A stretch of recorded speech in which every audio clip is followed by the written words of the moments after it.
Bonjour à toutes et à tous et bienvenue dans ce webinaire qui portera sur l'inclusion financière des femmes en Afrique. Je suis Anouche Bezelgue, l'éditrice du portail Cinev en français et nous organisons ce webinaire en partenariat avec Africa Nenda. Donc ensemble, aujourd'hui, nous allons explorer les résultats du rapport CIPS 2023 qui est publié chaque année par Africa Nenda avec un accent particulier sur l'inclusion financière des femmes en Afrique francophone. Nous parlerons des tendances clés des systèmes de paiement instantanés et de leur rôle crucial dans l'inclusion financière. Et ensemble, aujourd'hui, nous aurons l'opportunité de comprendre les défis spécifiques aux femmes et de voir quelques initiatives inspirantes de la région. Donc, avant de commencer le webinaire, quelques rappels techniques. Donc, il s'agit d'une diffusion audio, c'est-à-dire que vos microphones resteront muets, mais ça ne veut pas dire que vous ne pouvez pas participer, puisque nous vous invitons à poser vos questions aux participants dans le chat tout au long du webinaire, et nous y répondrons à la fin des présentations. Donc, pour être sûr que nous voyons votre question, il faut sélectionner tout le monde dans le menu déroulant lors de l'envoi de la question. Et enfin, l'enregistrement du webinaire vous sera envoyé par email, donc à tous les participants. Donc, avec nous aujourd'hui, j'ai le plaisir d'accueillir 3 panélistes. Donc, il s'agit de Sabine Mensah, qui est directeur général adjointe pour Africa Nenda, Jamelino Akokbeto, qui est directeur Afrique de l'Ouest et du Centre pour Africa Nenda, et Dina Badiak, qui est Development and Marketing Manager pour Baobab Sénégal.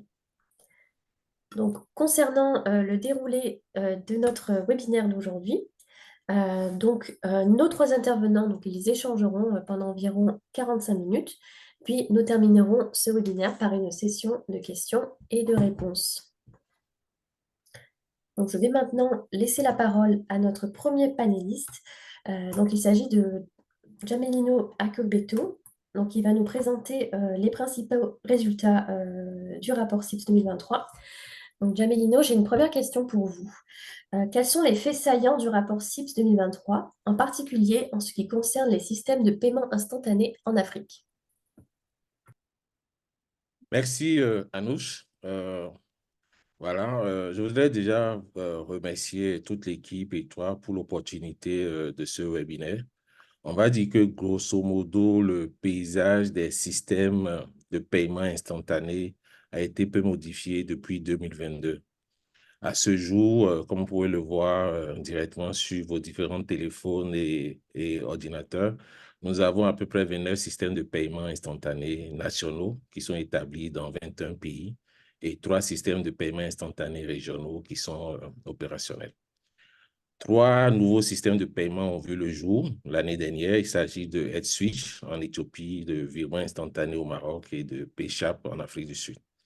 Alors, nous avons également 3 systèmes qui ont été reclassés comme systèmes de paiement multisectoriels. Donc, parlant de systèmes multisectoriels, cela voudrait dire que cela implique autant les banques, les opérateurs mobile money, notamment. Donc, il s'agit de Misa Digital en Égypte, de Mocash en Maurice et de eCash au Rwanda. Je dois préciser que Misa Digital et eCash étaient classés comme système mobile money et Mocash comme système de paiement instantané bancaire en 2022. Alors, 7 pays ont un écosystème diversifié, caractérisé par la prévalence de plusieurs systèmes. Le Ghana reste à ce jour le seul marché où les 3 systèmes sont interopérables. Mais ce qu'il faudrait retenir en particulier, c'est que l'expansion des systèmes de paiement instantané a été relativement faible l'année dernière, mais des initiatives restent en cours. On a à peu près 17, pour être précis, systèmes qui sont en construction. Et en termes de typologie de systèmes, aujourd'hui, on a les systèmes multisectoriels qui sont passés de 35 à 44% en termes de proportion sur l'ensemble des systèmes de paiement instantané. Et c'est plutôt une bonne chose. Ceci témoigne, on va dire, de la vitalité, de l'accélération, de l'interopérabilité intégrale. Maintenant, peut-être sur le prochain slide, qu'en est-il de l'usage des services de paiement? Alors, de façon globale, on a enregistré en 2023 plus de 31 milliards de transactions pour une valeur de 1,18 billion de dollars. Mais les défis demeurent, notamment, on a à peu près 50% des adultes aujourd'hui qui ont accès à un système de paiement instantané. Et sur ces 5 dernières années, les transactions effectuées ont largement augmenté en volume. On voit 47% sur ces 5 dernières années et en valeur, ça fait 39%. On va dire que Covid est passé par là mais ce n'est pas la seule explication. L'augmentation du nombre de systèmes de paiement et les efforts d'inclusivité qui ont été entrepris de part et là ont certainement aussi contribué à cela. Et en termes de volume de transactions, les systèmes de mobile money restent les plus utilisés, mais par contre, en termes de valeur, les systèmes multisectoriels restent dominateurs, ce qui peut s'expliquer donc par la valeur moyenne relativement forte des différentes transactions bancaires. Donc, je vais m'en arrêter là. On pourra revenir en détail plus tard. Merci. Merci beaucoup, Jamelino. Et si on se concentre sur l'Afrique francophone en particulier, comment est-ce que le paysage financier a évolué dans cette région? Alors, peut-être on peut repartir sur le slide précédent pendant que je parle. On pourrait voir certains pays francophones, mais je vais dire, parlant de la région francophone, on a vu qu'il y a quand même eu une évolution, même si elle reste tout aussi timide. Je vais plutôt mettre en exergue les initiatives en cours dans l'espace UEMOA et dans l'espace CEMAC. Alors, la BCAO est dans le processus de déploiement de la phase pilote du projet d'interopérabilité, ce qui devrait avoir lieu dans les semaines, les mois à venir et ce qui devait contribuer à dynamiser les systèmes de paiement dans la zone. Alors, au niveau du GIMAC, pour parler de la zone CEMAC, GIMAC, c'est l'opérateur switch de la zone CEMAC. Le GIMAC poursuit l'aventure aux côtés de la Banque centrale de la BEAC. Il poursuit l'aventure de l'interopérabilité dans l'espace CEMAC.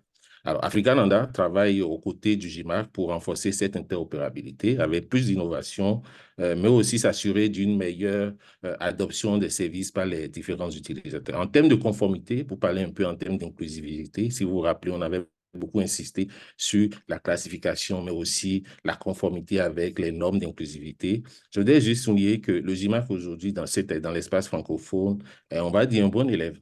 Parce qu'ils sont à un niveau avancé en termes d'inclusivité, nous l'avons relevé d'ailleurs dans le rapport. Cela se justifie en fait par le fait que le système intègre différents canaux, y compris l'USAID, et puis il y a différents cas d'usage, pas seulement les transferts d'argent. Alors, cependant, il reste des défis dans l'espace, autant pour la CEMA que toute la zone francophone, notamment en termes d'inclusivité par rapport spécifiquement aux dispositifs de protection des consommateurs qui doivent être renforcés, mais aussi au fait qu'on voudrait avoir des coûts plus abordables, surtout pour les clients. Mais cette réalité, je dois insister dessus, n'est pas spécifique à la région francophone, c'est une problématique sur l'ensemble du continent. Merci beaucoup, Jamelino. Et une dernière question pour vous. Donc, quelles sont les tendances notables et les défis auxquels sont confrontées la région en matière de paiement instantané? C'est une bonne question, Anous. Je voudrais peut-être d'abord commencer par les défis, parce que malgré les évolutions qu'on a constatées, dont on a fait cas dans le rapport, il y a encore beaucoup d'obstacles. Je vais partager quelques obstacles. D'abord, les obstacles au niveau des modèles commerciaux. Les systèmes restent encore fragmentés, tant au niveau national qu'au niveau régional. Il faudra donc promouvoir l'entrée de nouveaux participants. On sait que les fournisseurs de services et les prestataires de services de paiement qui sont dominants ou ceux qui ont beaucoup investi aujourd'hui ne sont pas forcément convaincus de la valeur ajoutée d'avoir les moins dominants sur le système. Il faut donc un processus consultatif conduit par l'ensemble des participants, donc par eux-mêmes, avec des règles pour pouvoir faciliter l'adhésion de tous. On insiste beaucoup sur l'inclusivité et cela passe par la possibilité d'avoir tout le monde à bord. Alors, il y a aussi une adoption, on va dire, difficile des paiements marchands par les utilisateurs, par certains utilisateurs, et aussi une certaine forme de persistance de l'informalité des commerçants. Alors, il faudra donc revoir la tarification des marchands et usagers et bien sûr adopter des politiques beaucoup plus incitatives. Je me rappelle, j'avais publié pendant la période de COVID un blog justement pour traiter du sujet. Alors, bien sûr, il y a les obstacles réglementaires. Et donc, ces obstacles passent d'abord par la nécessité justement d'harmoniser les règles relatives au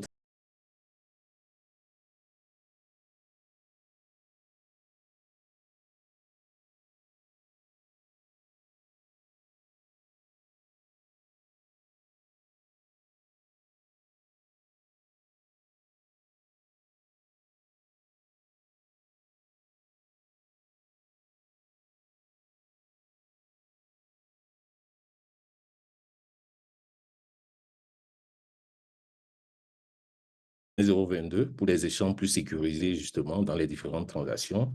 On voit également l'émergence des paiements de type code QR qui offrent certainement une meilleure expérience client et ils sont favorisés par le fait qu'aujourd'hui, la pénétration en termes de smartphone est en train de se multiplier. Il y a une certaine forme d'accélération du taux de pénétration des smartphones. Bien sûr, on voit les fintech aussi qui continuent à se développer, mais à produire des produits beaucoup plus innovants et à éteindre leur réseau et part de marché dans la sphère des paiements mobiles. Je dois noter, par exemple, qu'aujourd'hui, le secteur du paiement est le plus actif dans l'univers des fintech. Et puis, les régulateurs aussi qui, de plus en plus, révisent les lois sur les paiements notamment et la monnaie électronique. On a vu récemment le nouveau cadre réglementaire mis en place par la Banque centrale des États de l'Afrique de l'Ouest pour des acteurs financiers, notamment les sociétés de technologie financière, et bien sûr, les monnaies électroniques de banque centrale, donc qui sont de plus en plus envisagées comme instruments de paiement. Et je voudrais finir par dire aussi que les utilisateurs finaux, en termes de tendance on voit qu'ils sont de plus en plus sensibles aux problématiques liées à la fraude et à la cybercriminalité. Et certainement, c'est la conséquence logique des efforts entrepris par les régulateurs et pouvoirs publics en matière de protection des consommateurs. Merci beaucoup, Jamelino, pour cet éclairage sur le nouveau rapport CIPS. Donc, nous allons maintenant passer à notre deuxième panéliste, donc Sabine Mensa, qui va nous proposer un éclairage sur le genre et donc les femmes en Afrique. Donc, Sabine, une première question pour vous. Quelles sont les principales barrières auxquelles les femmes en Afrique, notamment dans la région francophone, sont confrontées en matière d'inclusion financière? Anouk, merci beaucoup. J'espère que vous m'entendez. Merci vraiment pour cette opportunité d'être sur ce panel et d'avoir cette discussion en ce moment. Je pense qu'il faut déjà, de mon côté, partir du constat que nous faisons qu'il y a plus de 400 millions d'adultes qui sont financièrement exclus sur le continent africain, exclus du système financier formel. Et la majorité de ces personnes, soit 60%, sont des femmes. Donc déjà, c'est un constat très grave, je veux dire, en termes d'inclusion financière. Et d'où la nécessité pour tout l'écosystème de travailler ensemble. Et ceci est une priorité pour African Nana et toute notre équipe de nous assurer que les efforts sont faits conjointement pour faciliter un accès universel aux services financiers. Maintenant, pour ce qui est des barrières, je pense que je vais les classer en deux groupes. On a les barrières liées à l'accès aux services financiers et les barrières liées à l'utilisation. Pour ce qui est de l'accès, je pense qu'on peut noter des défis qui sont parfois liés à la possession de documents d'identité, à la possession d'un téléphone mobile ou un outil, en tout cas, pour accéder aux services financiers, à l'accès à l'Internet lui-même pour accéder à ces services financiers. Lorsqu'on parle d'identité, vous n'êtes pas sans savoir qu'en fait, les femmes sont plus susceptibles en Afrique subsaharienne de n'avoir pas de papier d'identité comparativement aux hommes. Je vous donne un exemple concret. Une étude de GSMA en 2023 au Nigeria, 17% des femmes interrogées contre 11% des hommes ont invoqué le manque de documents d'identité comme un obstacle à l'ouverture d'un compte d'argent mobile. Donc, ça, c'est un aspect. Et lorsqu'on vient par rapport à l'utilisation du téléphone ou l'accès au téléphone, le GSMA encore dans son Mobile Gender Gap en 2023 montre qu'il y a un gap de 15% dans la possession d'un téléphone. 69% des femmes ont un téléphone contre 82% en Afrique subsaharienne. Et pour ce qui est de l'Internet, l'utilisation de l'Internet, le gap est encore plus large. Il est de 41%. Donc, 29% des femmes ont accès à l'Internet, pardon, et 49% pour les hommes. Donc, c'est vraiment pour dire qu'au niveau de l'accès, nous avons des défis qui sont vraiment difficiles et sur lesquels on doit travailler de façon conjointe avec l'écosystème. Maintenant, pour ce qui est de l'utilisation des services financiers, je pense que pour moi, on a l'aspect compétences numériques, éducation financière, capacité financière à prendre en compte d'un côté, et de l'autre côté, l'adéquation des services financiers aux besoins des femmes. Donc, et dans ce sens-là, il faut vraiment voir qu'est-ce qui peut être fait au niveau de l'écosystème. Nous, dans les recherches du rapport CIPS, nous avons fait des recherches dans certains pays. Et je veux partager avec vous quelques statistiques. Par exemple, nous avons les femmes au niveau du Cameroun, que nous avons interrogées au niveau du Cameroun ou du Sénégal. On fait état d'une grande exposition aux risques de fraude, les risques qui pèsent sur la confidentialité des données, d'où leur hésitation à utiliser les paiements numériques. Au Maroc, les femmes ont invoqué le manque de sources de revenus indépendantes comme motif de ne pas utiliser les services financiers. Au Rwanda, au Malawi, c'est le faible niveau d'alphabétisation est aussi ressorti comme un défi par rapport à l'utilisation des services financiers. Et ensuite, il y a aussi les normes sociales, on va dire. Il faut savoir que dans plusieurs pays d'Afrique, il est légalement interdit aux femmes d'avoir un compte bancaire sans le consentement de leur mari, comme par exemple. Et ça, c'est une recherche de la Banque mondiale. Donc, pour moi, au niveau de l'adéquation, il faut aussi reconnaître qu'il y a plusieurs types de femmes. Vous avez la professionnelle, la femme d'affaires, l'étudiante, la débrouillarde. Donc, il est nécessaire qu'on puisse offrir des services qui sont adaptés aux besoins des femmes, de comprendre.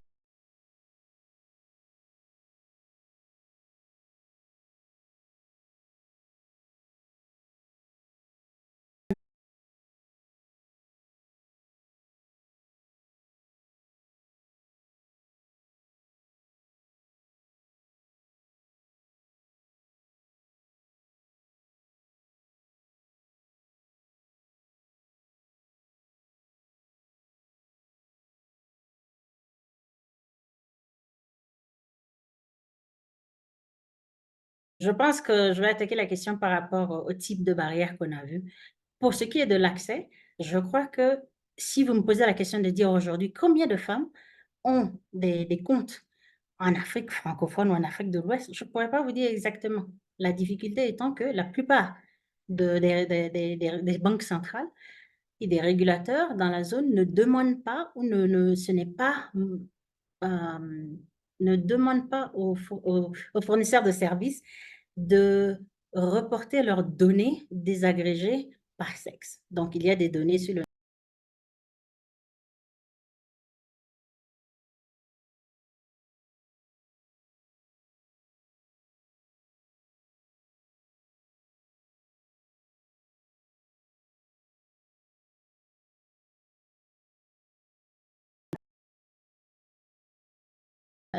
la collecte des données par genre. Donc, ce qui fait qu'il est difficile pour nous de comprendre. Au niveau des systèmes de paiement instantané, ce qui pourrait être fait, c'est une collaboration entre ces systèmes-là et les régulateurs pour mettre en place, au niveau technique même, lorsque vous enregistrez une transaction qui demande qu'on identifie si c'est un homme ou une femme qui fait la transaction pour faciliter justement la collecte de données désagrégées par genre, pour nous permettre après d'avoir une analytique qui nous permet de mieux comprendre justement là où il y a les gaps, sur quel type de service et voir quelles sont les solutions qu'on peut mettre.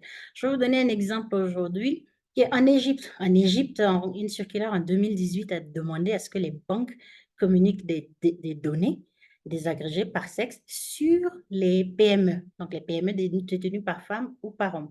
Et ces données-là ont été mises sur un hub, un Financial Inclusion Hub, qui est actuellement public. Et l'analyse de ces données-là est retransmise à l'écosystème pour permettre le design de meilleurs produits pour les PME de femmes. Donc ça, c'est un exemple de choses que l'ESPI pourrait faire. Pour ce qui est de la barrière où on a vraiment la compétence numérique et là où ça a un impact par rapport à la confiance des femmes pour utiliser les systèmes et donc les fraudes, je pense qu'au niveau des systèmes de paiement instantané, ces systèmes-là peuvent travailler sur la partie recours, les systèmes de recours. Lorsqu'il y a une fraude, quels sont les systèmes de recours que les fournisseurs de services doivent offrir aux clients? Comment est-ce que ces recours sont communiqués aux clients et comment est-ce qu'on s'assure qu'il y a des résolutions lorsque le système ne marche pas ou lorsqu'il y a une fraude et qu'il y a un retour vis-à-vis des clients? Donc ça, c'est un aspect aussi qui peut être pris en compte. Il y a bien sûr par rapport à l'utilisation des services, le fait que les fournisseurs de services eux-mêmes peuvent s'assurer dans les réseaux d'agents qui sont quand même un relais pour offrir le service, qu'il y ait plus de réseaux qui utilisent des agents femmes pour permettre justement de sensibiliser d'autres femmes et faciliter l'accès à d'autres femmes pour utiliser ces services-là, quand on voit que ça a un impact positif et dans la communauté et qui permettent à d'autres femmes de pouvoir être des ambassadrices des services financiers numériques vis-à-vis du reste des clients. Donc, je pense qu'à ce niveau-là, c'est quelques pistes à voir. Ce qui revient, c'est qu'il faut que ce soit une vision écosystémique, si on peut dire, et que ce sont tous les acteurs qui doivent mettre la main à la pâte, notamment les régulateurs, mais les fournisseurs de services eux-mêmes, et bien sûr les organisations qui interviennent dans l'écosystème, telles que Africanenda et tout autre. Merci beaucoup Sabine pour ces pistes de réflexion. Et quant au rapport CIPS 2023, donc qu'est-ce que ce rapport suggère quant à la trajectoire future de l'inclusion financière pour les numériques pour les femmes en Afrique? Je peux dire que le rapport en termes de trajectoire, avant même de trajectoire, reconnaît qu'en termes d'inclusivité des systèmes de paiement instantané, il est nécessaire qu'il y ait l'inclusion des femmes, qu'il y ait des services qui sont adaptés aux besoins des femmes et qu'on puisse mesurer justement comment est-ce qu'on sert les femmes, combien de femmes ont accès pour pouvoir travailler sur les défis d'accès et d'utilisation. Donc, pour ce faire, nous, en termes de recommandations, il y en a plusieurs. Bien sûr, il y a des recommandations, par exemple, au niveau des régulateurs, par rapport à la collecte de données, de mandater de façon systématique que les données fournies par les fournisseurs de services financiers, bancaires ou non bancaires, soient désagrégées par genre pour nous permettre d'avoir une meilleure analytique. Je pense que les régulateurs peuvent aussi travailler par rapport à l'identification des systèmes de eKYC, comme on dit, pour faciliter l'accès aux données d'identification ou alors de faire des paliers par rapport aux documents d'identification qu'on demande pour permettre justement, lorsque les transactions sont peut-être plus faibles, de pouvoir avoir moins d'exigences sur le niveau d'identification qui est requis. Je pense qu'à ce niveau-là, il y a des opportunités, mais c'est un travail qui est fait non seulement au niveau des régulateurs, mais bien sûr aussi avec les gouvernements. Un aspect à prendre en compte, c'est si nous voulons l'inclusion financière des femmes et nous voulons aussi nous assurer que l'identité n'est pas un frein, c'est de voir dans quelle mesure on peut mettre des systèmes de digitalisation des paiements du gouvernement pour des paiements sociaux. Et en même temps, lorsque ces programmes-là sont mis en place, qu'il y ait une grande promotion de s'assurer qu'il y a des systèmes d'identification qui sont disponibles à toutes les participantes, les bénéficiaires des projets sociaux, pour en même temps utiliser justement cette digitalisation des paiements comme un tremplin pour résoudre à la fois l'inclusion financière et potentiellement l'accès à l'identification pour celles qui sont ciblées et qui n'ont pas cette identification-là. Au niveau des opérateurs, pour nous, il est important de s'assurer justement l'accès est accessible à tous, disponible. Il y a toujours parfois une différence entre l'accès aux services dans les zones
de digitalisation de bénéfices sociaux, par exemple. Ça faciliterait l'accès au téléphone. Pourquoi ne pas travailler avec les opérateurs? Je ne sais pas si, un exemple en Amérique du Nord, en fait, vous n'achetez pas un téléphone, vous achetez le service. Voilà, vous allez payer 10 000 chaque mois pour votre consommation et vous avez le téléphone avec. Donc, il y a aussi des opportunités pour les fournisseurs de services de voir qu'est-ce qu'ils peuvent faire pour l'accès au téléphone. Des gouvernements, un exemple au Rwanda, où ils ont travaillé directement avec les opérateurs de téléphonie pour offrir des téléphones à des femmes qui étaient plus vulnérables pour leur permettre de pouvoir participer à l'écosystème numérique. Donc, je pense que pour nous, c'est le fait que c'est une approche en écosystème dans lequel vous avez les régulateurs ont un rôle à jouer, les fournisseurs de services ont, les acteurs de développement comme nous-mêmes ont un rôle à jouer, les gouvernements aussi. Ce qui est certain pour moi, c'est que ce n'est pas une question qui doit être laissée aux efforts individuels, mais qui doit être la priorité des différents pays. Ce qu'on voit souvent dans les stratégies d'inclusion financière qui ont été mises en place en Afrique de l'Ouest, en Afrique francophone et tout autour de l'écosystème. Donc, nous, au niveau d'Africanet, nous travaillons avec tous les acteurs et particulièrement sur les systèmes de paiement parce qu'il faut qu'il y ait des systèmes de paiement qui puissent soutenir tous ces efforts-là. Merci, Anouk. Merci beaucoup, Sabine. Je vais maintenant laisser la parole à notre troisième panéliste. Donc, il s'agit de Dienaba Diak de Baobab Sénégal. Et donc, cette dernière va nous présenter des exemples donc, qui illustrent l'intégration réussie des femmes dans les écosystèmes de paiement numérique avec Baobab Sénégal. Donc, Dienaba, une première question pour vous. Quels sont les défis rencontrés par Baobab Sénégal pour promouvoir l'inclusion financière des femmes? Bonjour à tous, merci à nous. En tout cas, merci de nous avoir invités à participer à ce webinaire. En tout cas, on sera ravis de partager l'expérience de Baobab Sénégal.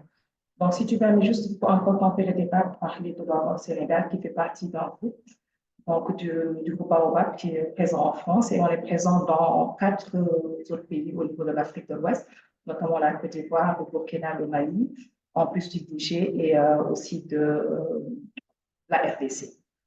Donc, on est présent au Sénégal depuis 17 ans bientôt. Donc, on fait partie des acteurs de l'inclusion financière dans sa globalité. Donc, notre mission, c'est vraiment révolutionner aujourd'hui le service financier. On accompagne tous les types d'entrepreneurs, que ce soit la petite dame qui vend, disons, des petites voilà, affaires devant sa porte, jusqu'au grand boutiquier ou en tout cas le grand commerce en PME. Aujourd'hui, on est présent dans les 14 régions du Sénégal, tout ça vraiment pour pouvoir répondre aux besoins de tous les entrepreneurs, pour tous les secteurs d'activité et surtout apporter notre pierre à l'édifice par rapport à l'inclusion financière. Donc, pour répondre à ta première question par rapport à nos défis, si tu parlais peut-être deuxième slide, deux ou troisième slide. Slide. Voilà. Donc, si on parle de défis, c'est qu'on a fait peut-être un constat par rapport à l'évolution de l'institution, bon, sachant que quand même, je pense que nous, Baobab Sénégal, on fait partie quand même des success stories, si je peux m'exprimer ainsi, parce qu'à date, si on regarde le portefeuille client actif, il est composé de 52% d'hommes et 47% de femmes. Donc, il y a quand même un grand effort qui a été fait, mais ça n'a pas été fait en un clin d'œil. Donc, c'est vraiment au fur et à mesure qu'on grandissait, on a compris aujourd'hui le besoin de mieux servir ces femmes. Les défis, les premiers, c'était est-ce qu'on avait des produits adaptés aux clients, aux femmes? Je pense qu'il y a quelqu'un qui l'a souligné tout à l'heure, on parle de femmes, mais il y a la femme active, il y a la femme périurbaine, en zone rurale, il y a la femme illettrée, analphabète, etc. Donc, toutes ces populations-là devraient être servies par nos offres. Donc, quand on se pose la question, on se dit peut-être que notre offre n'est pas adaptée à toutes ces femmes-là. Donc, ça, c'était un premier défi. Donc, il fallait déjà réfléchir à mettre en place des produits adaptés à toutes ces catégories de femmes-là, surtout qu'on est présent dans tout le territoire sénégalais.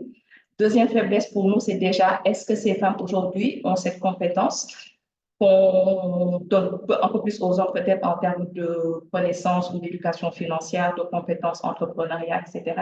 Donc ça, c'était un défi sur lequel il fallait qu'on travaille davantage pour accompagner encore toute cette catégorie de femmes dont on a parlé. Et troisième défi aujourd'hui, c'était peut-être les zones de résidence. Toujours dans le but de se dire qu'on est en train d'avoir ce maillage territorial. Donc, forcément, on a des problématiques qui ne sont pas les mêmes en zone rurale et en zone périurbaine et urbaine.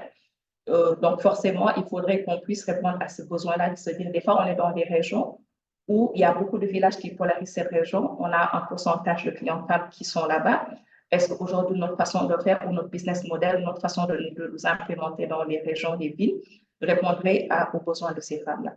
Donc, ça, c'était vraiment les 3 défis, moi, je peux dire globalement, à laquelle Baobab Sénégal faisait face et qui nous a permis de pouvoir réfléchir et d'introduire de nouveaux produits. On pourrait en parler tout à l'heure, de pouvoir se dire si on va accompagner ces femmes, notamment la cible rurale, il fallait qu'on les accompagne déjà dans l'éducation financière, qui comprennent c'est quoi un crédit, pourquoi je devrais prendre un crédit, à quel moment je devrais le prendre, et comprendre déjà le principe aujourd'hui d'accès à un produit financier et pourquoi je devrais avoir accès à ce produit financier. Parce qu'on parle aujourd'hui d'une cible mal servies, qui n'ont pas peut-être moins d'informations que les femmes qui sont en zone urbaine, qui ont accès à l'information, qui ont pas mal d'offres et qui aujourd'hui déjà se familiariser à toute cette éducation financière-là.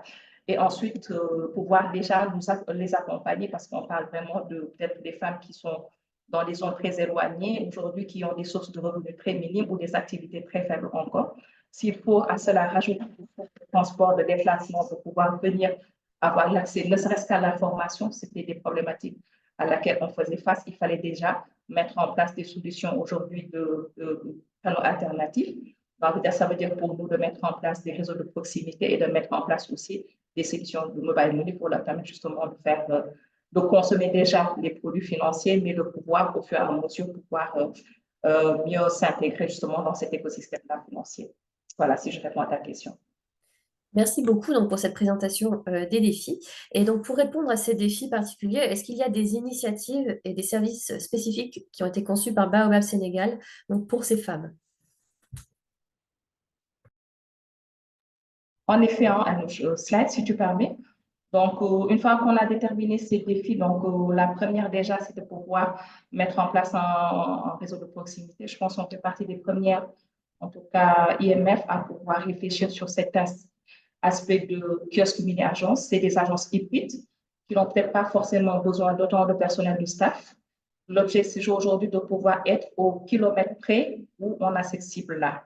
Donc, de pouvoir se dire, c'est des gens aujourd'hui qui ont besoin de comprendre. Donc, il fallait qu'on soit dans leur secteur d'activité, enfin, dans leur zonification, et de pouvoir aujourd'hui être à leur disposition pour comprendre, maîtriser et consommer nos produits financiers. Donc, du coup, on a mis en place au niveau du Sénégal au moins 14 000 agences, donc qui ont un effectif de 3 staffs, en l'occurrence un gestionnaire clientèle, un gestionnaire portefeuille et un caissier, et 47 kiosques qui leur permettent au moins de faire des transactions de cash-in cash-out, de prise d'information et d'ouverture de compte au minimum. Donc ça, c'était déjà une première initiative qu'on a mise en place et qui marche et qui nous a permis aujourd'hui de comprendre quelle était la typologie de produits qu'il fallait mettre en place pour accompagner ces femmes-là. D'où la deuxième initiative, si tu permets, Anouche, slide. Donc, deuxième initiative, c'était de dire, une fois qu'on a répondu au maillage, on est présent auprès de ces femmes-là, il faudrait qu'on les accompagne maintenant à comprendre quel est le produit financier dont ils ont besoin. Donc, en 2007, à l'ouverture de l'institution, on n'avait pas forcément développé un crédit groupe. Ce qu'on avait, c'était des crédits classiques, un crédit de X à X millions, donc pour répondre à tous les besoins de n'importe quel entrepreneur, n'importe quel secteur d'activité. Mais une fois qu'on était à proximité de cette population, on s'est rendu compte que ce n'était pas des crédits individuels aujourd'hui. Il y avait déjà cette notion de solidarité qu'il y avait auprès de ces femmes-là. Il y avait cette notion d'organisation qui existait auprès de ces femmes. Donc, il fallait déjà, nous, qu'on puisse nous assurer d'avoir un produit qui répondait. Donc, justement, le développement du produit groupe qu'on appelle Crédit Diapo au niveau du Sénégal. Donc, on a initié en 2016 et on a pu faire l'extension avec le rachat d'une institution par Baobab Sénégal, en l'occurrence FIDES, qui était au niveau du Nord, et qui nous a permis vraiment aujourd'hui de polariser au moins 14 agences. Et on offre aujourd'hui ce crédit groupe-là. Donc, ce crédit groupe, il est basé sur une question de confiance, de solidarité, et on arrive vraiment à mesurer l'impact réel de ce crédit-là sur le quotidien des femmes. Parce que c'est des femmes qui aujourd'hui ont des besoins de crédit très minimes, mais une fois qu'on les regroupe en groupe, une fois qu'ils ont aujourd'hui cette organisation qui leur permet aujourd'hui de définir les bases même de gestion et d'organisation, là où l'IMF peut venir les accompagner et mettre en place justement ce crédit-là.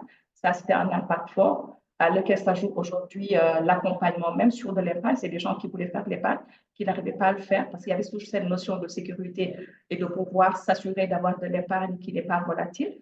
Donc, on a vraiment développé tout un mécanisme qui nous permettait aujourd'hui de les accompagner sur de l'épargne avec un compte gratuit, mais de nous implanter au cœur de leur localité et de les accompagner sur du crédit groupe.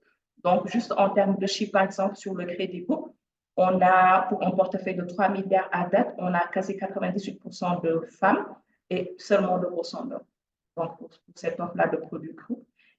Et on est en des moyennes de 2 à 3 cycles de crédit en réalité pour ce portefeuille-là. Donc, pour répondre à ta question. Merci beaucoup. Et donc, une troisième question pour vous. Donc, comment envisagez-vous l'évolution de ces initiatives à l'avenir et quelles sont les aspirations de Baobab Sénégal donc, pour l'inclusion financière des femmes? OK. Donc, slide, peut-être je vais juste, avant de parler de cette question-là, rassurer, enfin, ou alors préciser que ce parcours aussi, il a été rendu très simple pour accompagner ces femmes-là, parce qu'on est en train de parler peut-être d'une cible aujourd'hui qui est moins instruite. Il fallait aussi qu'on développe tout un parcours très simple. Le personnel se déplace, vont au niveau des localités là pour pouvoir accompagner ces femmes-là. Donc, c'est ce que vous voyez au niveau de ce slide-là.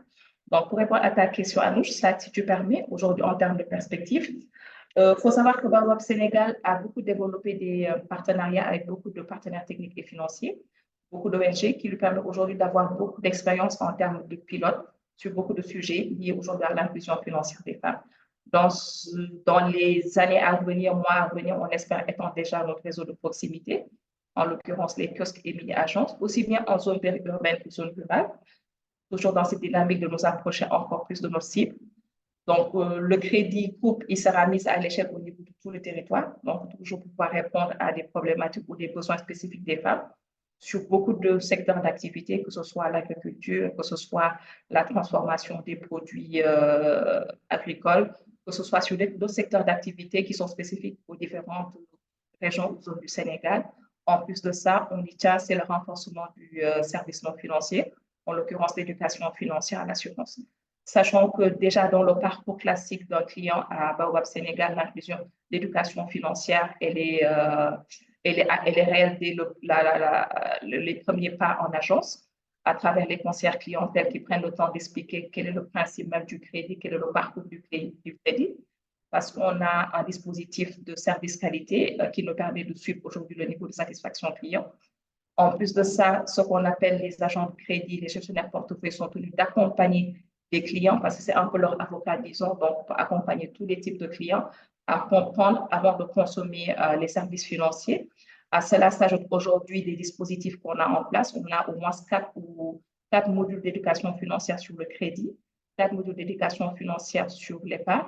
À cela s'ajoute aujourd'hui un projet qui est en cours, qu'on est en train de piloter et donc qui permettrait aujourd'hui d'inclure 6 autres modules sur l'entrepreneuriat, sur la confiance en soi, sur l'art de vente, toujours dans la dynamique d'accompagner ces femmes à l'inclusion financière. Parce qu'une chose, de les financer, mais une autre aujourd'hui, c'est de les accompagner, surtout à grandir, à se sentir aujourd'hui valorisées avec ces crédits, mais à s'assurer aujourd'hui qu'on est en train aujourd'hui de les accompagner d'une étape A vers une étape B. Parce qu'on parle de 2, 3, 4, 5 cycles de crédit. Il faudrait qu'on s'assure aujourd'hui, parce que c'est notre rôle, c'est notre mission d'avoir des success stories, on en a, et justement l'éducation financière permettra de mieux accompagner ces femmes, justement à les faire évoluer vers d'autres sphères, vers d'autres besoins, sortir du crédit groupe et avoir des crédits individuels.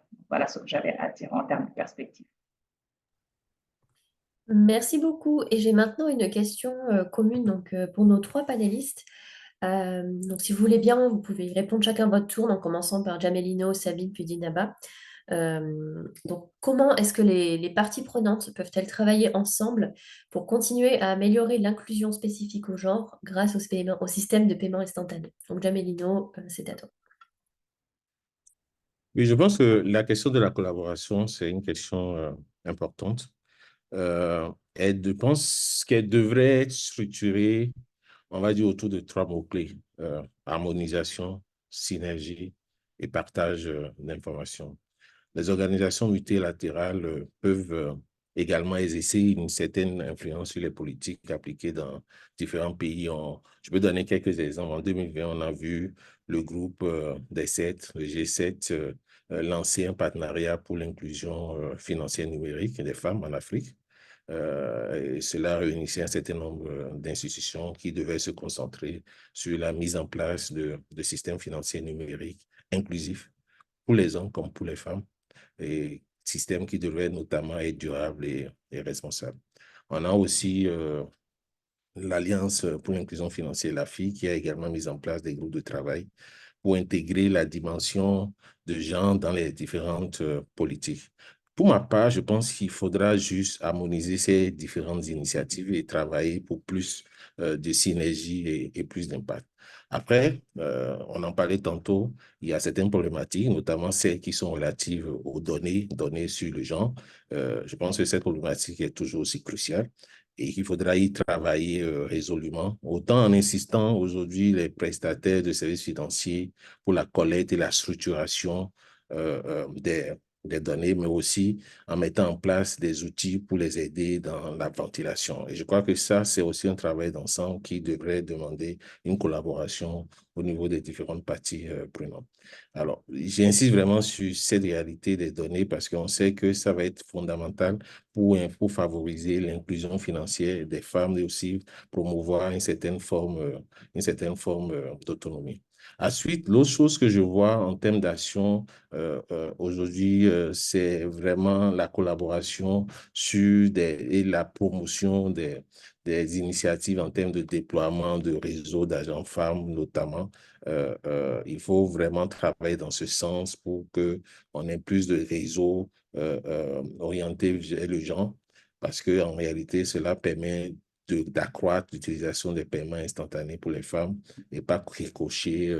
Ça permet au système de paiement instantané de prendre de l'ampleur. Donc, pour revenir dessus, je crois vraiment harmonisation des politiques, synergie en matière de collaboration, mais collaboration pour un meilleur partage d'informations.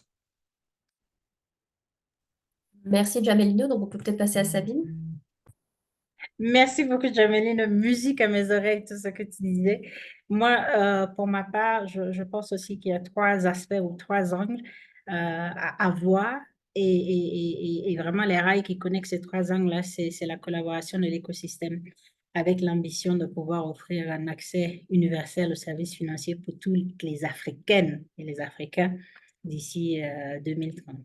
Le premier, c'est vraiment un cadre politique et réglementaire qui diminue ces barrières d'accès qu'on a mentionnées, que ce soit lié à l'identification, que ce soit lié à l'accès à la possession d'un téléphone mobile, que ce soit lié à l'utilisation de l'Internet. Les gouvernements, les régulateurs, les fournisseurs de services ont tous un rôle à jouer à ce niveau-là. Le deuxième aspect pour moi, c'est vraiment de s'assurer que l'offre de service répond aux besoins des femmes. Et Jenaba, j'ai bien apprécié le partage que tu as fait de s'assurer qu'il y a différents segments de femmes, il y a différents besoins. Il faut s'assurer qu'on ait vraiment les produits qui répondent aux besoins de chacune et que ces produits soient accessibles, qu'ils soient abordables et vraiment disponibles et puissent répondre aux besoins des femmes. Et dans cet effort-là, l'investissement dans l'éducation financière, les compétences numériques pour qu'elles puissent utiliser ces services-là à leur profit est un investissement nécessaire et ça prend tout le village pour faire cet investissement-là.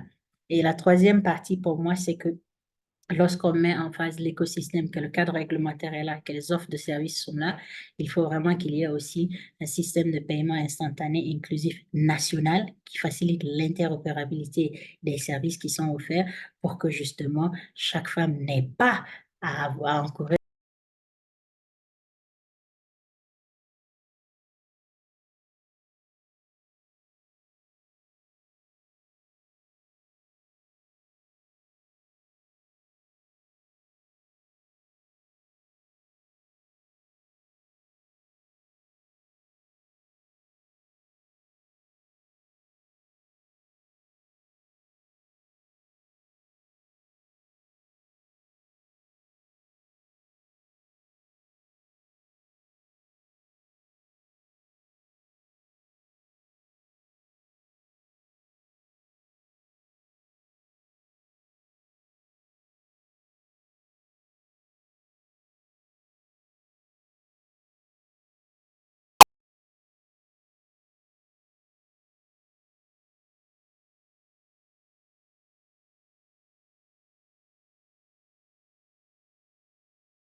L'échange avec des partenaires qui viennent avec des projets où il y a une partie subvention gratuite, je dis non, ça ne marchera pas. Pour la simple et bonne raison aujourd'hui qu'on sort de la réalité du terrain. Ces femmes, il faut plus qu'on comprenne quel est leur parcours, ce dont ils ont réellement besoin, quelle est leur réalité. À partir de là, chaque acteur aura son rôle à jouer. Les structures étatiques ont leur rôle, les coachs, tout cet écosystème-là ont leur rôle à jouer, les acteurs financiers ont leur rôle à jouer. C'est comme ça qu'aujourd'hui, on pourra les accompagner vers une meilleure inclusion financière. On ne réinvente pas la roue. Il y a beaucoup de projets qui se passent, c'est toujours les mêmes objectifs. On va mettre en place des produits adaptés aux femmes. On peut aujourd'hui accompagner le financement des femmes, etc. Mais en général, on a beaucoup de projets qui arrivent dans le secteur, dans le marché et qui viennent pensant que c'est de la subvention ou de la gratuité qui marche, alors que non, on est en train juste de sortir ces femmes de la réalité du terrain, on les fragilise. Parce qu'une fois ces projets finissent, comprendre aujourd'hui le parcours de ces femmes-là et que chaque acteur puisse savoir quel est son rôle à jouer pour vraiment accompagner ces femmes-là vers une meilleure inclusion financière. Merci beaucoup donc à tous les trois pour ces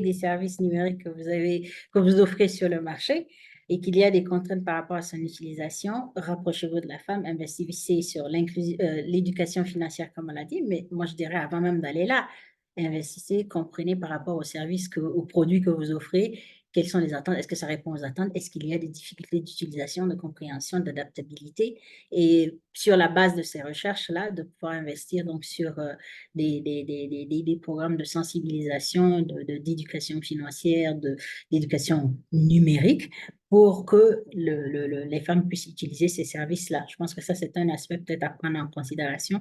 Le second, je dirais, ce serait aussi de se poser la question de savoir est-ce que le produit ou le service qui est mis à disposition est abordable par rapport au segment de femmes que vous ciblez dans le produit. Et est-ce que il y a au niveau de l'offre de, comment dire, le service clientèle, est-ce que moi, Sabine, ou toute autre femme qui utilise votre service, la première fois, la centième fois, la 20e fois, a le même service, le service marche comme il est censé marcher? Si oui, il y a une opportunité de transformer vos clients en des ambassadrices dans leur communauté pour pouvoir justement aider à plus d'adoption de ces produits et services-là. J'espère que ça répond à la question. Merci beaucoup. J'ai maintenant une question pour Jamelino. Quelles sont les dispositions qui sont prises ou qui sont en vue pour que l'Afrique francophone rentre dans les rangs comme les autres pays?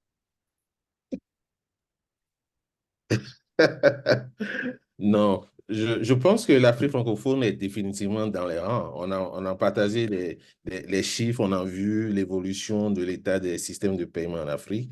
On a constaté, par exemple, que dans l'espace CEMAC, le GIMAC est un bon élève.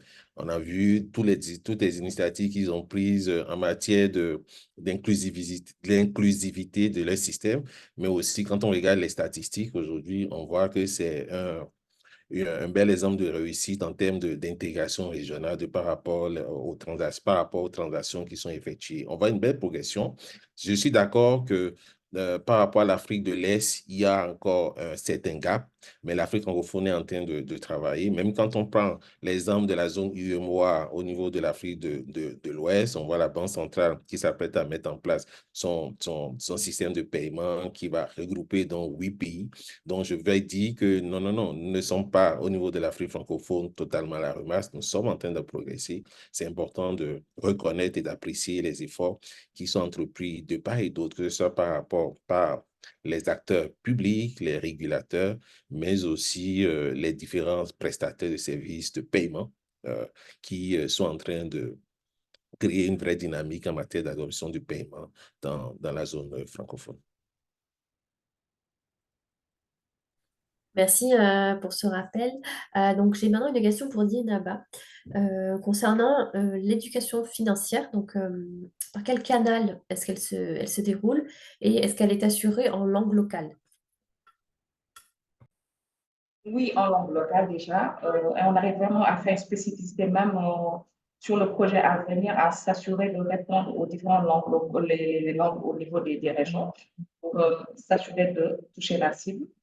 Alors, en termes de canal, c'est le personnel qui s'en occupe. Comme je disais, à partir de la première relation du client avec l'institution, on commence déjà à véhiculer, ne serait-ce qu'à travers des vidéos qui passent en agence, parce qu'on a un dispositif de vidéo, de télé qui sont au niveau de nos agences, mais tout le personnel, de la gestionnaire clientèle au chef d'agence aujourd'hui, ont un rôle à jouer sur ce dispositif d'éducation financière. C'est pour le cas des crédits groupes aujourd'hui où le gestionnaire portefeuille groupe se déplace et va dans la localité. Il nous arrive à créer des sessions d'éducation financière sur des modules spécifiques à la demande de ces femmes et selon aujourd'hui le parcours même du client et la durée de vie du client. Donc, on va bientôt lancer un projet d'éducation financière avec un partenaire qui nous permettra aujourd'hui même de mettre à disposition de ces femmes-là des coachs pour les accompagner qui seront hors staff de Baobab Sénégal. On est en train juste de pouvoir évaluer un peu l'impact de ce coaching-là sur le développement de l'activité de ces clientes-là. Au-delà de ça, on va même le remettre aujourd'hui sous format carte mémoire et plus tard digital, les modules d'éducation financière toujours en langue locale, avec des quiz pour la famille justement lors des séances de rencontres autour de leur activité ou de leur groupement, donc de se permettre de se donner la chance de pouvoir écouter, revisualiser ces sujets-là et de se challenger entre eux, mais avec un réel suivi de la part du personnel de Baobab Sénégal. Merci beaucoup. J'ai maintenant une question pour Sabine Mensa. Donc, lorsqu'on demande aux structures financières de proposer des services financiers adaptés à un groupe donné, qu'est-ce que cela veut dire? Est-ce qu'il y a un exemple de service financier spécifique pour un groupe donné et quelle est la méthodologie d'adaptation? Ça, c'est une très bonne question. Avant d'être Africanane, je travaillais à Dakar, au Sénégal, avec UNCDF et sur un projet qui était avec des institutions de microfinance. Vous savez, et ça c'est un peu partout en Afrique, on a des groupes de femmes qui se mettent ensemble et qui font des tontines. Tous les mois, tout le monde amène sa contribution. La tontine est gardée parfois dans une caisse avec 2 personnes avec la clé, ou alors d'autres chemins qui sont toujours, on va dire, un peu informels. Alors, c'est une opportunité parce que c'est beaucoup d'argent et il y a beaucoup de femmes qui utilisent justement ce genre de structure informelle pour non seulement se sauvegarder leur épargne,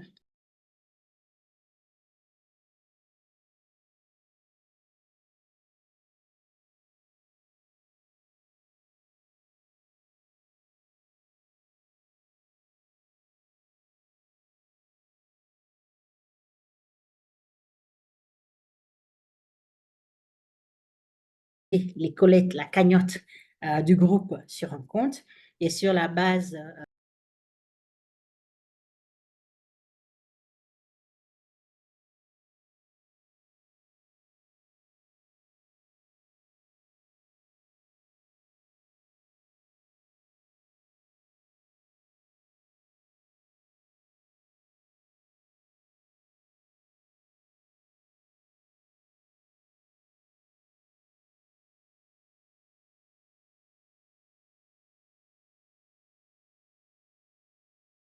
digitaliser le processus de tontine permet à ces groupes-là d'avoir accès à plus de financement. Non seulement, pas seulement la cagnotte, mais maintenant la microfinance peut offrir beaucoup plus de crédits. Donc ça, c'est un exemple que je donne, mais je pense qu'il y en a d'autres. Pour moi, à la base, ça vient de bien faire une recherche sur le segment de femmes que vous voulez servir, comprendre quelles sont les habitudes informelles, formelles, et voir dans quelle mesure soit adapter les produits que vous avez à leurs besoins ou la création de nouveaux produits ou la digitalisation de processus informels qui peuvent permettre justement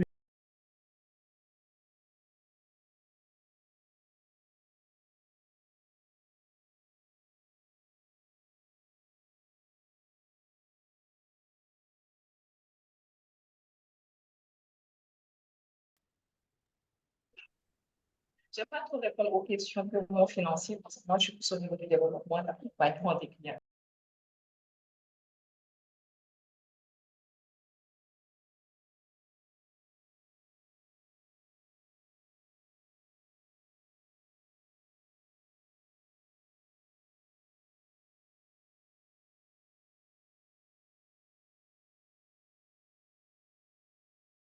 Aujourd'hui, Baobab finance l'activité. Donc, on finance aujourd'hui un existant, l'historique, l'existant, le fonds de roulement de ces entrepreneurs qu'on accompagne. On ne demande pas d'apport financier lié en nature. Ce qu'on fait dans le parcours client, c'est l'évaluation de l'activité de la personne, l'évaluation de ses capacités d'endettement.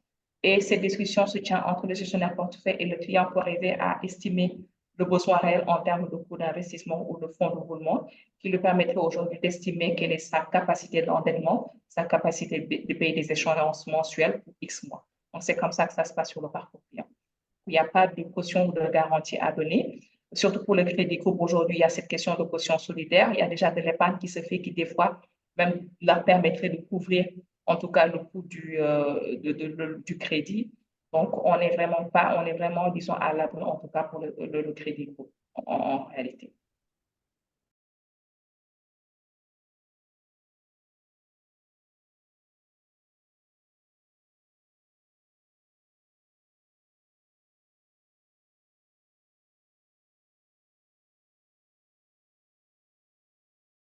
Je sais que je suis assez catalogué par rapport à l'Afrique francophone, mais non, je l'avais souligné tantôt, je vais revenir dessus. Au niveau de la région d'Afrique francophone, nous avons pris un peu de retard, notamment par rapport à l'Afrique de l'Est. Mais nous sommes en train de progresser et c'est vraiment ça que je veux retenir. Il faut bien comprendre que au niveau de cette zone, on a deux blocs, notamment le bloc de la CEMAC et le bloc de l'UEMOA. Donc, c'est clair qu'on ne peut pas aller aussi vite que les initiatives nationales. Quand il s'agit d'une région qui intègre plusieurs pays, il faut vraiment s'assurer que tous les intérêts sont pris en compte. C'est beaucoup plus complexe que la mise en place d'initiatives au niveau national. C'est ça qui a fait qu'au niveau de la CEMAC, ça a pris du temps. C'est ça qui a fait qu'au niveau de l'espace UMOA avec la Banque centrale, ça a pris du temps. La CEMAC a lancé, la Banque centrale s'apprête à lancer. Et donc, je voudrais vraiment retenir ce positif-là, parce que parfois, il vaut mieux prendre le temps de bien faire les choses que de faire des lancements précipités. Donc, je retiens vraiment cet aspect et je dois vraiment insister sur le fait que ce retard n'est pas préjudiciable, puisqu'on a quand même eu quelques initiatives bilatérales qui ont quand même permis, d'une certaine façon, de pouvoir répondre aux problématiques des usagers en termes de paiement. Mais aujourd'hui, ces différentes initiatives qui ont été déjà lancées ou qui s'apprêtent à être lancées, ça va vraiment être un catalyseur pour le paiement dans cette région. Donc, il y a des raisons d'espérer. Restons focalisés sur le positif. Jameline aussi, je peux rajouter, je pense aussi, il faut historiquement, en termes de réglementation, l'approche anglo-saxonne, elle est différente de l'approche francophone. Si vous prenez le cas de M-Pesa au Kenya, en 2007, ça a commencé par une non-objection de la Banque centrale qui a laissé faire et ensuite est venue pour réguler après, ce qui a permis l'éclosion du mobile money en Afrique de l'Est. Il y a aussi une diversité de l'approche avec des sandbox qui ont été mis en place pour pouvoir justement voir comment est-ce que ces innovations peuvent se développer sur l'Afrique de l'Est. Je pense que l'approche est différente, au-delà du fait qu'on a des blocs économiques, comme tu as dit, dans le cas de l'UEMOA et de la CEMAC. Il y a aussi l'approche réglementaire qui est un peu plus différente.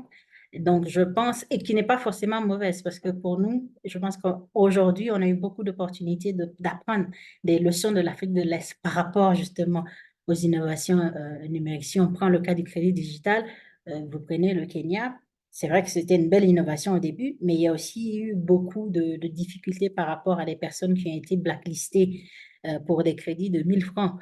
Voilà, donc je pense que le fait de pouvoir apprendre des leçons des autres régulateurs dans l'écosystème, d'aller doucement mais sûrement et de pouvoir mettre en place les réglementations et l'espace d'innovation qui répond aux besoins de notre région et de nos clients est une approche qui porte ses fruits. On le voit déjà pour ce qui est des innovations qu'on voit en Afrique de l'Ouest. Voilà. Merci pour ce complément, Sabine. J'ai une question pour Dinaba. Donc, comment est-ce que vous avez segmenté les femmes pour les produits présentés précédemment? Je pense avoir juste présenté le crédit groupe aujourd'hui. Le crédit groupe, nous, on ne le segmente pas. C'est qu'aujourd'hui, une fois qu'on arrive dans un secteur, dans une zone, aujourd'hui, on se rend compte quel est le potentiel et le besoin des femmes.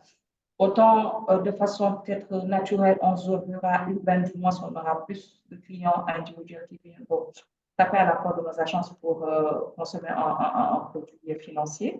Autant en zone périurbaine et rurale, les femmes sont organisées en couple naturellement. Donc, on ne vient pas aujourd'hui leur imposer un produit par rapport à leur réalité. On s'adapte à leurs besoins aujourd'hui. Autant dans un village, on peut avoir des clients individuels qui ont la capacité d'absorber un crédit individuel, autant dans ce même village aujourd'hui, on aura des groupements qui aujourd'hui préfèrent s'organiser en groupe de 5 à 10 personnes de façon assez collégiale et assez en solidarité, qui se comprennent, qui ont les mêmes mindset, disons, et qui se disent aujourd'hui, en groupe, on sera plus à l'aise de pouvoir consommer un crédit de X%. Chacun a sa part et chacun aujourd'hui dispose du montant selon son activité. Parce qu'aujourd'hui, le crédit, par exemple, on est dans des membres, 5 à 10 membres, si je ne me trompe pas, 12 membres. Et ce n'est pas le même secteur d'activité. Dans ce groupe, on va avoir quelqu'un qui est dans la couture, quelqu'un qui est dans la petite pâtisserie, quelqu'un qui est dans la petite agriculture, etc. C'est qu'aujourd'hui, de façon collégiale, ils estiment chacun sa capacité d'absorption de crédit et son besoin par rapport à l'évolution de son activité. C'est comme ça que ça fonctionne. Mais tous les produits, tous les services de Baobab sont offerts dans toutes les agences, indépendamment aujourd'hui d'une spécificité ou d'autre. On a juste aujourd'hui des agences peut-être ou des zones qui consomment peut-être un peu plus du crédit pauvre que d'autres zones ou un peu plus du crédit agricole que d'autres zones. Merci beaucoup. J'ai maintenant une question pour Sabine. Est-ce que vous pourriez partager des astuces qui permettraient d'améliorer l'éducation financière des femmes en vue d'améliorer leur inclusion financière? Ah. Ça, c'est une très bonne question.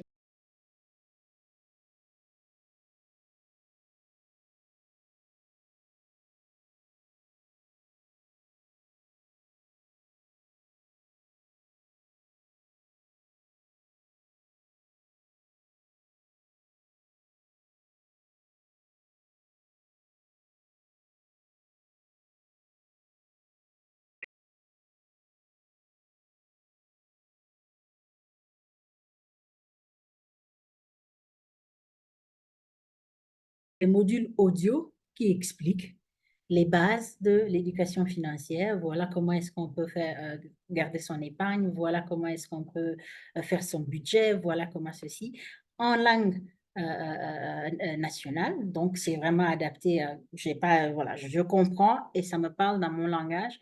Il y en a d'autres qui utilisent, pour ceux qui ont des smartphones ou alors la personne qui va faire l'éducation financière à une tablette, vous avez des modules qui sont audiovisuels. Je vous assure que ma grand-mère, elle n'a pas eu besoin d'aller à l'école pour savoir compter son argent. Je veux dire, donc vous avez des modules visuels qui montrent l'argent, qui montrent les billets, qui expliquent voilà ce que ça veut dire. Ça peut aussi être des moyens de pouvoir faire passer le message. Je crois que il y a aussi les astuces de gamification, comme on dit. Vous savez, maintenant on apprend, moi d'ailleurs, j'apprends le Swahili avec une app qui est audio. C'est le moyen que j'ai eu pour apprendre Swahili parce que je suis au Kenya et je m'améliore de petit à petit. Donc, il y a aussi de voir comment est-ce que la technologie peut aider dans le canal qu'on utilise pour délivrer l'éducation financière. Mais j'ose espérer en tout cas que le contenu de l'éducation financière est basé sur le profil des femmes à qui on a affaire, est centré sur leur réalité et utilise des ambassadrices qui sont dans leur communauté pour pouvoir le délivrer. Et si tu permets juste, Annie, pour pouvoir un peu réagir à ce que Sabine vient de dire. En fait, il faut savoir, en fait, quand on crée des modules d'éducation financière, on ne le crée pas en dehors du cercle de ces bénéficiaires-là.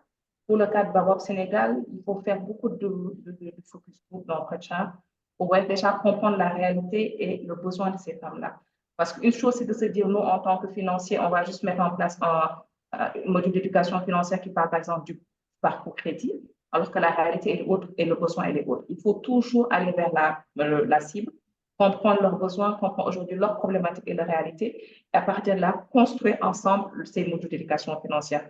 Après, le canal, il peut être divers, que ce soit sur le digital, des tablettes que nous, par exemple, nos staff utilisent descendent sur le terrain ou d'autres canaux aujourd'hui qui peuvent exister et qui facilitent aujourd'hui la consommation de ces modules-là, que ce soit vidéo, gaming, comme elle a dit, sous format dépliant, thématique. Voilà, les canaux, il y a beaucoup de canaux qui permettent aujourd'hui de diffuser ces modules, mais l'important, c'est de pouvoir réaliser ces modules en prenant en compte le besoin réel de ses clients. Merci beaucoup. J'ai une question maintenant pour Jamelino. Qu'est-ce qui aurait le plus d'impact? Des systèmes de paiement inclusifs et instantanés ou des systèmes de paiement interconnectés à travers le continent?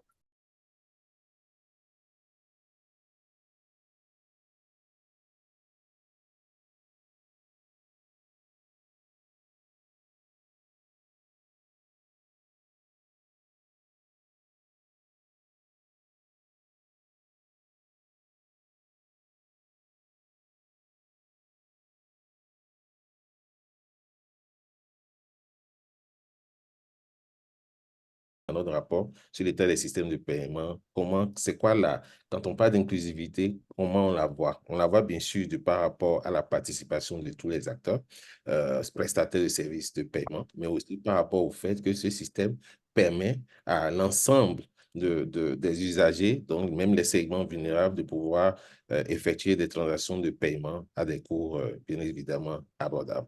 Donc, il faut que ces systèmes soient forts sur le plan national, sur le plan régional, et qu'après, maintenant, on passe à l'interconnexion. Parce que imaginez-vous, aujourd'hui, on a des systèmes qui sont interconnectés, mais qui ne sont pas inclusifs. À quoi ça servirait, en fait?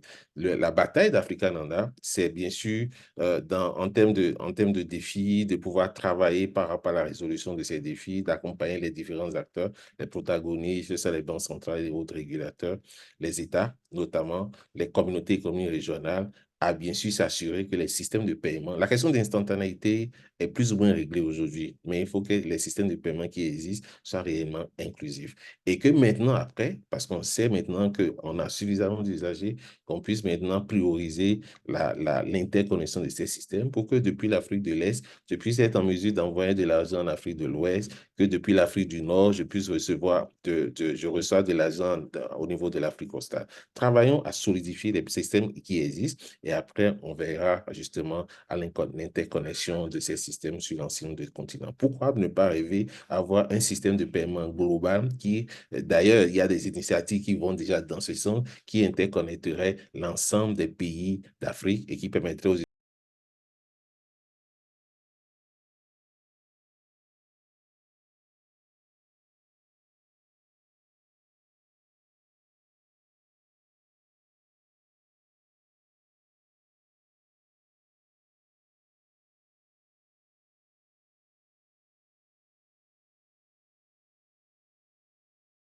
de baobab plutôt proposés dans les villes.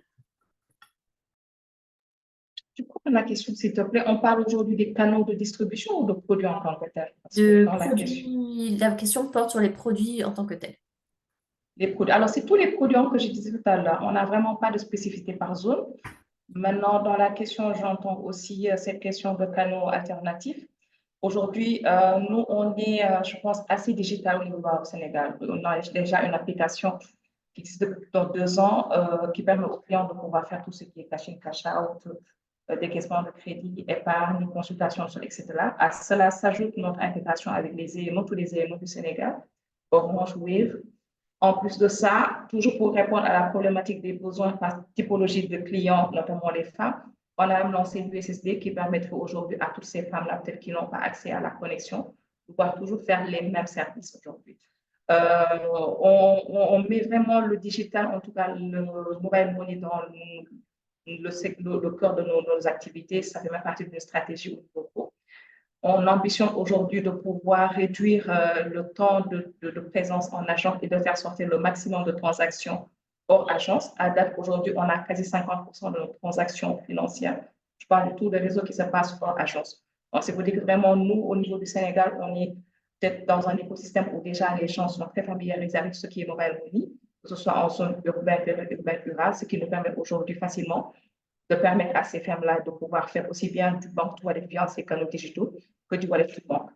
En plus de ça, on se rend compte aujourd'hui pour le wallet to bank, au début, peut-être quand on s'intègre avec des EMO ou quand on développe des applications, on pense que c'est juste pouvoir récupérer de l'échéance facilement. Mais pour le cas d'espèces de Baobab Sénégal, on se rend compte qu'en fait, nos clients n'ont pas pourtant, pour le moment, en tout cas, les classifier et se dire est-ce qu'on a plus d'hommes ou de femmes, mais on se rend compte qu'on reçoit beaucoup plus de cash-in, de wallet to bank via ces canaux-là. Ça veut dire qu'on collecte beaucoup d'épargne dans ces canaux, ce qui est quand même très intéressant et un success story pour notre part.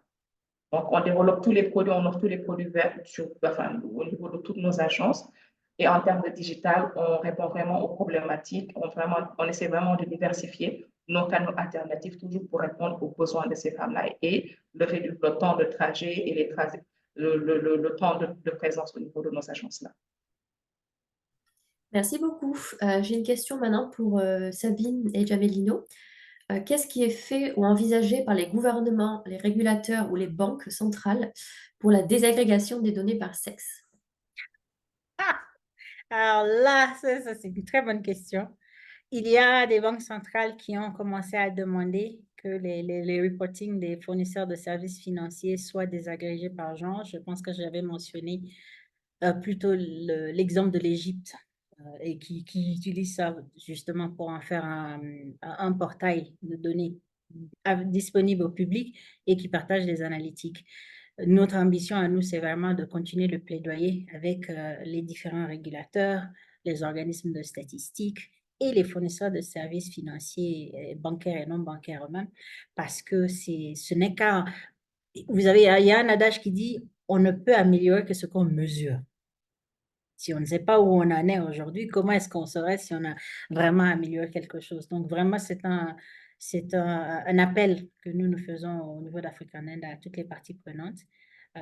Nous espérons voir un jour où il serait obligatoire dans tous nos pays que le reporting des données financières des institutions des institutions financières bancaires et non bancaires soit désagrégé par genre. J'attends impatiemment ce jour. Je pense que ça nous aidera à mieux comprendre les gaps. Nous savons qu'il y a un gap, mais le fossé, il est à quel niveau et, et comment est-ce que nous pouvons travailler pour y remédier? Et ça ne peut se faire que sur la base de données et des recommandations qui sont basées sur des données probantes. Voilà. Tabellino, tu veux rajouter? Je pense que tout a été dit par Sabine. Pendant longtemps, on a vu la difficulté justement d'avoir accès à ces données. On a vu résolument les initiatives entreprises par les banques centrales pour amener, en tout cas encourager les acteurs financiers à pouvoir collecter ces données. Souvent, la problématique, c'est qu'ils n'ont pas forcément les outils. Aujourd'hui, il y a quelques outils qui sont mis en place.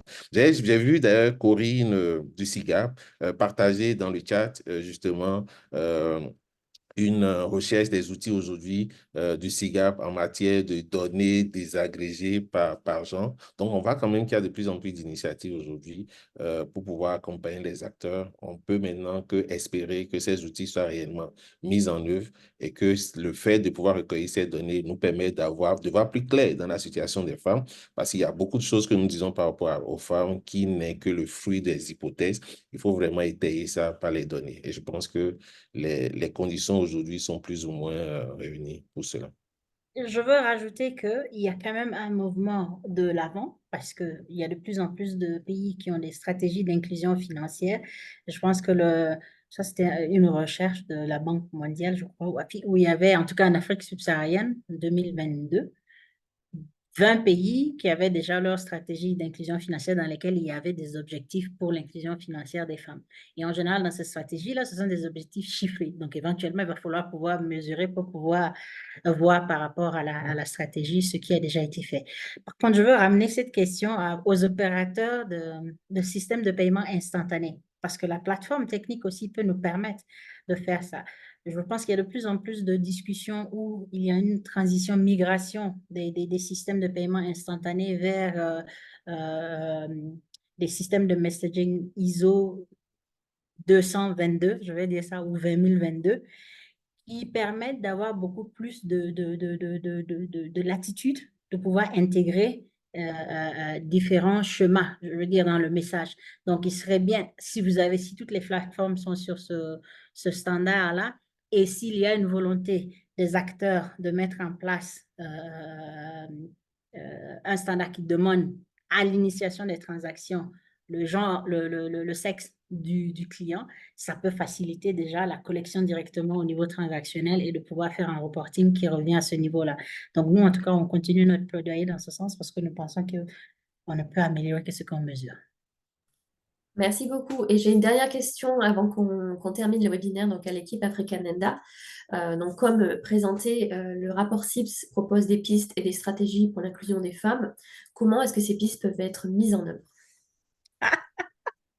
Bon, pour la partie données, par exemple, on va dire que nous avons envoyé cette année, comme l'année passée, une lettre avec une demande spécifique aux banques centrales et aux opérateurs de systèmes de paiement instantané et inclusif, avec un questionnaire pour collecter les données. Nous faisons vraiment un plaidoyer, demandons à tous les acteurs de pouvoir nous accompagner dans ce processus pour qu'on commence il faut qu'on améliore les données que le rapport CIPS partage et qu'on puisse faire une meilleure analytique à ce niveau. Je pense que ça, c'est déjà un aspect.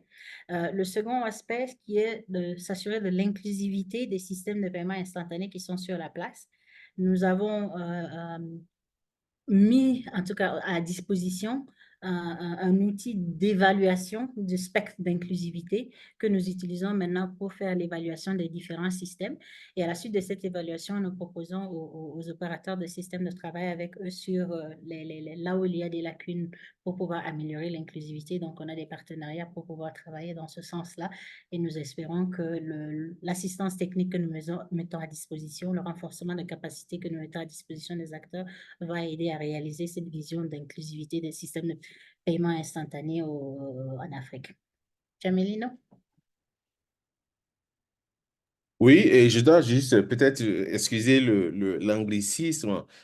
Très souvent, la problématique à laquelle on est confronté en matière de système de paiement, c'est de dire à quel point ce système est gender intentional. Et ça, c'est souvent une question qui revient. Aujourd'hui, on n'arrive pas toujours à démontrer en fait comment une telle initiative embarque réellement les femmes et quel est l'impact concret par rapport aux gens. Et je sais que Africananda aujourd'hui travaille justement sur un index qui permettrait de pouvoir mesurer cela, projet par projet, pouvoir dire ce projet tel qu'il est décrit par rapport à ces différentes composantes, comment on peut mesurer justement l'impact concret que cela pourrait avoir sur les gens. Donc, je pense que ça fait partie d'autant d'initiatives justement en matière de promotion du genre par rapport au système de paiement. Peut-être pour rajouter sur ce point-là, Jamelino, qu'on essaie aussi, cette année, nous avons une étude qui est basée sur gender intentionality. J'ai du mal à transformer ça en français, je dois dire. Mais en fait, pour nous, l'objectif, c'est de dire, oui, au niveau des produits, au niveau de l'offre de services, mais est-ce qu'au niveau de l'infrastructure, il y a des prérequis à mettre en place pour s'assurer que le système va favoriser une meilleure inclusion des femmes lorsque les transactions sont là. Donc, on espère pouvoir partager les résultats de cette étude cette année avec tout l'écosystème parce que nous pensons que ce n'est pas seulement à la fin qu'il faut regarder l'aspect inclusion genre, mais qu'en amont aussi, lorsqu'on est en train de faire le design de ces systèmes-là, il y a des prérequis qui peuvent être mis en place pour s'assurer que nous allons délivrer un système qui est inclusif et qui va permettre l'inclusion financière des femmes. Merci beaucoup, Sabine. Merci. Notre webinaire est maintenant terminé. Donc, un grand merci à nos 3 panélistes pour leur précieuse contribution. Et merci à tous nos participants donc, pour vos nombreuses questions dans le chat. Je vous invite maintenant à vous rendre sur Portail Synev pour retrouver des articles de blog, des offres d'emploi, événements et publications sur la microfinance et la finance inclusive. Et vous pouvez également vous abonner à notre newsletter pour recevoir toutes ces informations directement par email. Je vous invite également à suivre le travail d'Africananda donc sur leur site internet qui apparaît à l'écran et à les contacter directement à l'adresse info@africananda.org. Donc, nous vous enverrons directement par email l'enregistrement de ce webinaire et la présentation d'ici 48 heures. Donc, merci à tous et à toutes de nous avoir suivis aujourd'hui et à très bientôt pour un autre webinaire. Merci beaucoup. À bientôt. À bientôt. Merci à tous.